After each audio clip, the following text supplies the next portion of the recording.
Let me tell you something that most people have gotten completely wrong about men. And I mean wrong in a way that has cost relationships, broken families, and left good women wondering what they did wrong. When the truth is, they never had the full picture to begin with. We live in a world that has told you men are simple, that we either want something or we don't. That if a man is interested, you'll know it, and if he's quiet, he's checked out. But I'm here to tell you today, that is one of the most damaging lies ever told about the male heart. Men are not wired to love fast. We are wired to love deeply. And those are two very different things.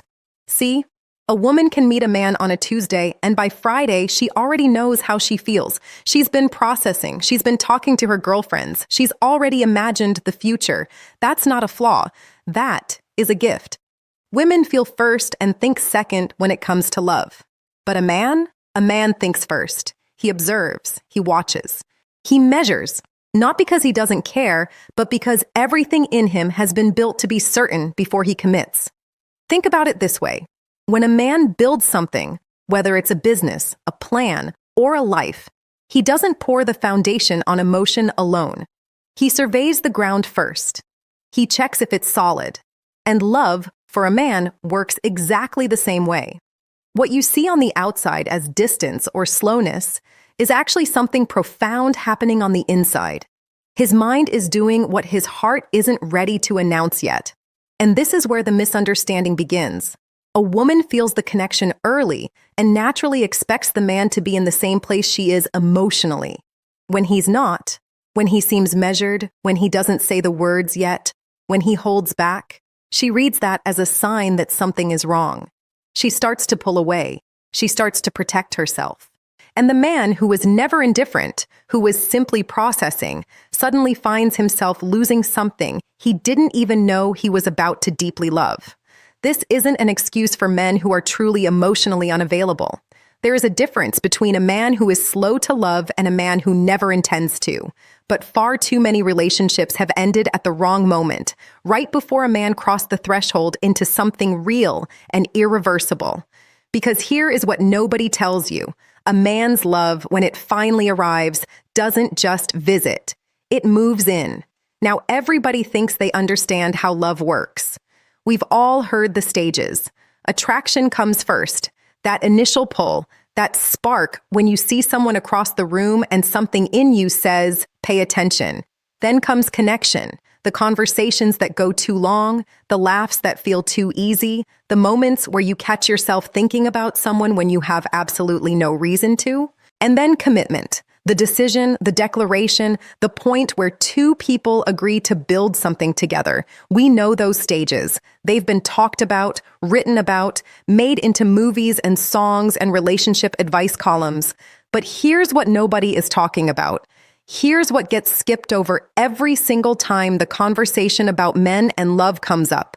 And it is the most important stage of all. There is a moment that exists between interest and devotion. A quiet space that has no grand announcement, no obvious signal, no dramatic scene. It doesn't look like a confession. It doesn't feel like a breakthrough, at least not from the outside. But inside a man, something is shifting in a way that cannot be undone. This is the stage where a man stops seeing a woman as someone he enjoys spending time with and starts seeing her as someone he cannot imagine being without. And the difference between those two things is everything. Enjoying someone is comfortable. It's easy. It requires nothing from you that you aren't already willing to give. But needing someone, truly needing them in the way that rewires how you see your own future, that is something a man doesn't arrive at quickly. He arrives at it quietly, in moments between moments, in the middle of an ordinary day when something reminds him of her and he realizes the reminder didn't feel ordinary at all. This is the stage most relationship conversations completely skip, because it doesn't make for a good story. It has no single moment you can point to. There's no proposal, no declaration, no grand gesture. It's internal, it's invisible. And because it's invisible, the people closest to a man, including the woman he is falling for, have absolutely no idea it is happening. She is looking for signs. She is watching his behavior, counting his calls, measuring his words, and by every external measure, He looks the same as he did a month ago, but he is not the same. Something has changed in him at a level that behavior hasn't caught up to yet.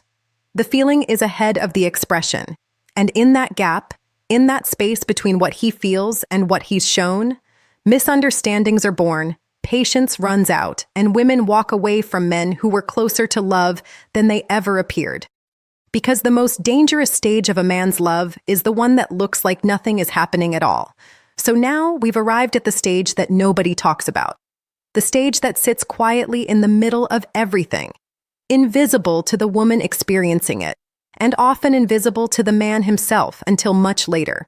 And I need you to understand this one, because this is the stage that changes everything. This is the one that, if women could see it, would transform the way they read men forever. It starts with something small. It almost always does. A man is going about his day, driving to work, sitting in a meeting, doing something completely unrelated to love or relationships, and a memory surfaces. Not a dramatic memory, not some grand romantic moment. It might be the way she laughed at something that wasn't even that funny. It might be the way she looked when she didn't know he was watching. It might be something she said 3 weeks ago that he never responded to the way he should have.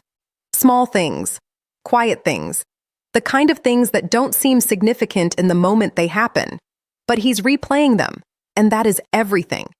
See, when a man's mind starts returning to someone without being invited to, when thoughts of her show up in spaces where she has no business being, that is not casual interest anymore. That is the beginning of something he doesn't yet have the language for. His mind is doing what his heart hasn't announced. It is collecting evidence, building a case, quietly constructing an emotional attachment that is growing stronger every single time he replays one of those moments and feels something he can't quite name. This is the invisible stage. This is where the architecture of deep love is being built inside a man, brick by brick, memory by memory, while on the outside, he appears exactly the same as he did before. He's not calling more. He's not showing up differently. He hasn't said anything new, and so she looks at him and sees stillness. She sees no movement. She interprets the silence as a signal that he isn't growing toward her, when in reality, he is growing toward her in the only way he knows how, from the inside out. And this is the cruelest part of the timing, because women are relational by nature. They need to feel the progression. They need to sense the movement. When they don't feel it, when they can't see evidence of a man moving toward them, they begin to protect themselves. They pull back. They start having the conversations in their heads that lead to the conversations that end things. They begin preparing for a loss that hasn't happened yet. And he is sitting in his silence, replaying her laugh, building a love she will never get to receive because she left before he ever found the words. Now here is where the story gets painful, because everything we've talked about up to this point, the slow wiring, the hidden stage, the invisible replay, none of it matters if the person on the other side of it doesn't know what they're looking at. And most of the time, she doesn't. Not because she isn't smart, not because she isn't perceptive, but because she has been measuring a man's love with the wrong instrument entirely. Women are natural feelers. They process love out loud. They express it in real time. When a woman is developing feelings for someone, you can usually tell, not because she announces it, but because it shows up in how she moves, how she talks, how she shows up in that person's life. Her love is visible as it grows. And so naturally, instinctively, she expects the same from the man in front of her. She expects his love to look like hers. She expects to be able to see it developing in real time, to feel it progressing, to watch it move. And when it doesn't show up that way, when he seems the same as he was last month, when his words haven't changed, when his actions feel steady but not accelerating, she doesn't read that as a different kind of love growing at a different pace. She reads it as absence. She reads it as confirmation that what she hoped was there simply isn't. And she begins to make decisions based on that reading. This is the mismatch that destroys more relationships than dishonesty ever could. It's not that he doesn't care. It's not that she isn't worth it. It's that two people are operating on completely different emotional timelines, and neither one of them has been given the map to understand the other's journey. She is measuring his love by her timeline, And he is loving her on his own, quietly, internally, in a language that has no visible vocabulary. Think about what this costs. She pulls back just as he is leaning in, not outwardly, but inwardly. She starts protecting her heart at the exact moment his heart is becoming less guarded. She has the hard conversation, or she goes silent, or she simply begins emotionally checking out. And from where she's standing, she has every reason to. She gave it time. She watched. She waited. And she saw nothing. But she wasn't looking in the right place. Because you cannot see what's happening inside a man by watching his behavior alone. His behavior is always the last thing to change.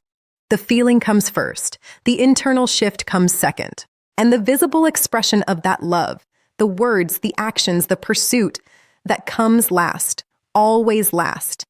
And if you've already walked away by the time it arrives, you will never know how close you actually were. Because the saddest love story ever told is not about two people who didn't feel enough. It's about two people who felt everything at the wrong time. And now we arrive at the part of this conversation that is perhaps the most honest and the most painful. Because everything we've talked about up to this point has been building toward this moment. The slow wiring, the hidden stage, the silent replay, the mismatch in timing, the woman who reads stillness as indifference and walks away. And now we have to talk about what happens next. We have to talk about what a man experiences when the person he was quietly, invisibly falling for is suddenly no longer there. Because this is where it all becomes real to him. And tragically, this is almost always too late. There is something that happens to a man when he loses a woman he never fully expressed his love to. It is not like other kinds of loss. It is not clean. It is not something he can rationalize his way through or stay busy enough to avoid. It arrives in the quiet moments, the same quiet moments where he used to replay her laugh, where he used to sit with thoughts of her without knowing what those thoughts were trying to tell him. Except now those moments don't feel like warmth. They feel like weight, because now he understands what he was feeling all along. And understanding it now in her absence is one of the most disorienting experiences a man can go through. See, absence does something to a man that presence never could. When she was there, her existence in his life felt like a constant, something reliable, something he could return to. And because it felt like a constant, he never measured it. He never stopped to calculate what life would look like without it. But the moment she is gone, truly gone, not just distant, not just quiet, but gone, the full weight of what she meant to him lands on him all at once. Every moment he replayed suddenly has a different meaning. Every silence he kept suddenly feels like a mistake he cannot take back. This is why men come back. Not all men, and it is important to make that distinction. But the ones who return after a real ending, the ones who show up weeks or months later with a clarity they didn't have before, they are not playing games. They are not being manipulative. They are experiencing, for the first time, what they should have been able to feel and express while she was still present. Loss became their teacher. Separation finally gave them the language that closeness never forced them to find. But here is the brutal truth that sits at the center of all of this. By the time a man reaches that clarity, by the time absence has done what presence couldn't, she has already done her own healing. She has already made peace with his silence. She has already closed the door that he is now standing outside of, finally ready to knock. And that is the cost of loving someone in stages they could never see. So we've walked through the stages. We've talked about how men love slowly, how there is a hidden stage that nobody sees, how a man replays moments in silence while the woman he is falling for reads that silence as indifference. We've talked about the mismatch in timing, about the painful consequence of realizing too late, about how loss becomes the teacher that presence never got the chance to be. And now we arrive at the most important place of all. Because everything we've covered only matters if it changes something, if it shifts something, if it moves you, not just emotionally, but practically in the way you show up in your relationships going forward. So let me tell you what changes when you truly understand this. For women, the first thing that changes is patience, but not the passive kind. Not the kind where you sit quietly and wait and hope and shrink yourself down into someone who needs nothing. I'm talking about an informed patience, a patience that comes from understanding, when you know that a man's silence is not necessarily rejection, when you know that his stillness might be the most active thing about him right now. You stop making permanent decisions based on temporary appearances. You stop leaving at the moment he is closest to arriving. And that one shift alone could save something that was always worth saving. But understanding also gives you discernment. Because knowing that men love in stages does not mean accepting poor treatment. It does not mean waiting forever for someone who was never truly moving toward you. There is a difference between a man who is slow to love and a man who is simply comfortable enough to stay without ever truly committing. Understanding the stages gives you the ability to tell the difference. And that knowledge is power in its purest form. For men, this understanding carries its own responsibility, because awareness without action is just information. If you know that you love in stages, if you know that your internal world is rich and real even when your external expression hasn't caught up, then the work becomes learning to close that gap. Not by forcing emotions you don't yet feel, but by communicating what is actually happening inside you. By saying, "I'm not there yet, but I am moving." By giving her enough visibility into your process that she doesn't have to guess her way through your silence alone. Because relationships don't fail from lack of love nearly as often as they fail from lack of communication about where the love actually is.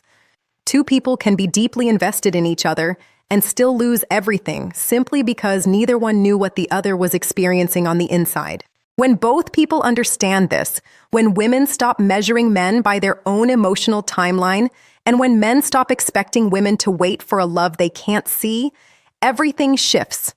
Patience replaces panic, clarity replaces confusion, and love, which was always present, finally gets the space and the language it needs to become something neither person has to lose to finally appreciate.